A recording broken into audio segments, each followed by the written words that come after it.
BS.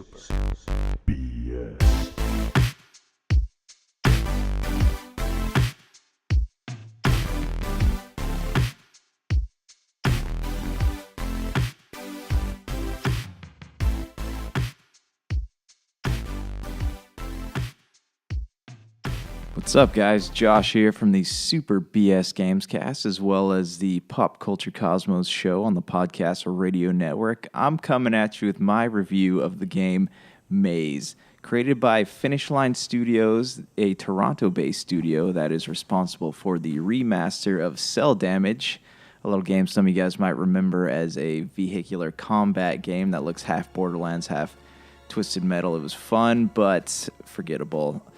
Anyways, let's get to it. In a world full of vengeful assassins, plumbers with dependency issues, and anti-bullying campaigns that masquerade themselves as racing games, yes, I'm talking about you, Gran Turismo Sport. It's about time that somebody dared to make a game about sentient corn. Maize is a game whose on-screen characters are made up entirely of sentient corn.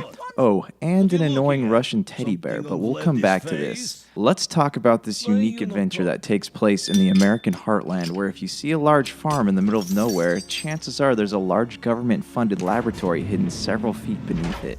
Unlike most of the indie games that have flooded the market in this current generation of consoles, Maize has a very simple story. A couple of government scientists misinterpreted a memo and accidentally created sentient corn stalks instead of whatever it was they were actually supposed to create, which is never exactly made clear. And that's where this awkwardly entertaining first-person adventure begins. It's your job to investigate the farm, the abandoned facility, and the plight of the sentient corn stalks by solving puzzles, picking up items, and occasionally facing off with a large cornstalk in a leafy coat named Cornucobra, who wants you to fail so he can lead his fellow cornstalks in a violent revolution against humans. During your investigation, you'll encounter all kinds of weird and unpredictable things, like a talking teddy bear / supercomputer named Vladi, who thinks you're an idiot and is funny for about 2 of the nearly 90 minutes he spends following you around.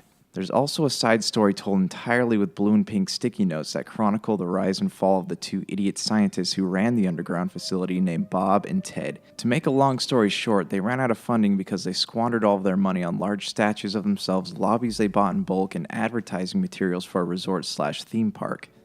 Now let's talk about the gameplay. Maize isn't exactly your run-of-the-mill first-person game. While the graphics are modern and fairly beautiful in some aspects, the gameplay resembles a more classic point-and-click adventure. You wander around the facility, interacting with the environment while picking up items and using them to solve puzzles that will help you unravel the story. And solving these puzzles will help you move on to the next part of the facility. And seeing how the developers want you to laugh more than struggle, most of the puzzles are fairly easy to solve, and your progression is facilitated by 3 sentient cornstalks who like to talk in riddles, argue with each other, and take naps. Then there's Vladi, the talking Russian teddy bear who you help bring to life using some machine parts and a stick of RAM.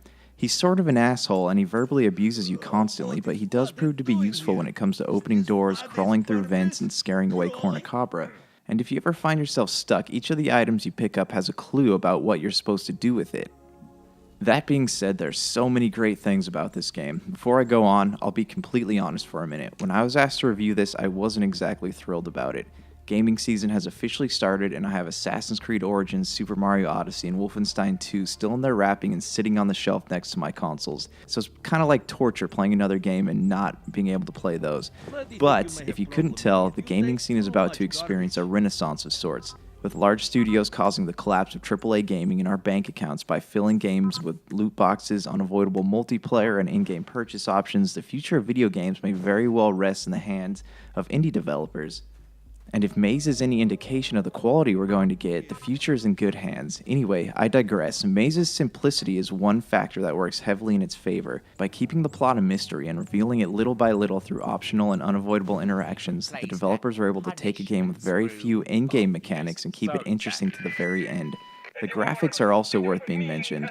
As soon as the game starts, you get a taste of their beauty firsthand. Everything from the environments to the way the sun casts light through the cornfields is carefully detailed and full of shifting colors depending on what angle you're standing at. Finally, the dialogue is very well written. It's rare that you find a game whose writers aren't afraid to take chances.